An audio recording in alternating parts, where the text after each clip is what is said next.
ये सत्संग हम सबको प्राप्त हुआ है, इसका मतलब है ये हम पर भगवान की कृपा हुई है।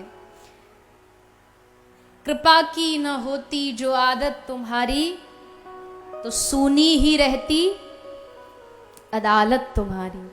अगर भगवान की कृपा की आदत ना होती तो फिर कौन जाता उनके दरबार पर। कृपा की आदत है, इसलिए वो बिन किसी कार्य के, बिना किसी गुण अवगुण को देखे कृपा करके अपने सत्संग से जोड़ देते हैं।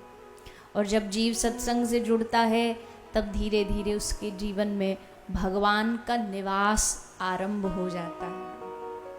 एक प्रकार की ये कह सकते हो, ये जो सत्संग होता है ना, ये वार्निंग की घंटी बजाते भगवान टाइम टू टाइम। अब माया में फंसा जीव है, कभी कभी माया धक्का दे के अपनी ओर खींच लेती है, कभी कभी भगवान, ये युद्ध चलता है सारे जीवन जीव का। कभी थोड़ा भक्ति में मन लग जाता है, फिर कोई ऐसा माया का थपेड़ा आता, फिर अपनी ओर खींच लेता है, फिर आदमी जोर लगाता है, जैसे तैसे सत्संग में पहुंचता है, यहाँ जाकर के फिर उसको ऊर्जा महसूस होती है। फिर यहाँ आकर के उसको लगता है कि अब तो 7 दिन में, जब 7 दिन कथा सुनते ना तो ऐसा वैराग जागता है, ऐसे लगता कल ही बैग तैयार करके वृंदावन चले जाए। ये व्यास जाए वृंदावन उससे पहले हम चले जाएं।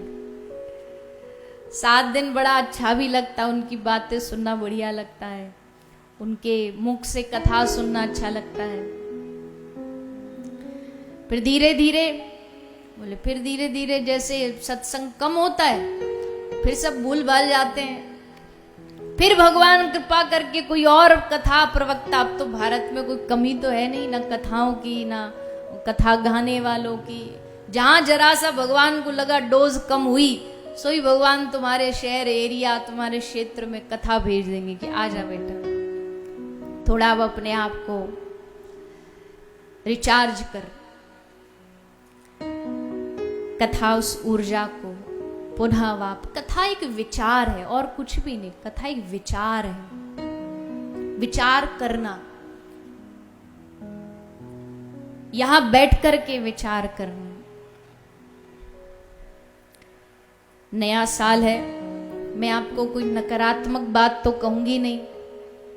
कई लोग कहेंगे जी समय बीत गया, साल चला गया, ये बातें करना तो नकारात्मक है। नकारात्मक नहीं है, नहीं सोचोगे तो इसकी महत्व को नहीं समझोगे, महिमा को नहीं समझ। जीवन की क्या महिमा ये भी तो पता होनी चाहिए ना, समय की क्या महिमा ये भी तो पता होनी चाहिए।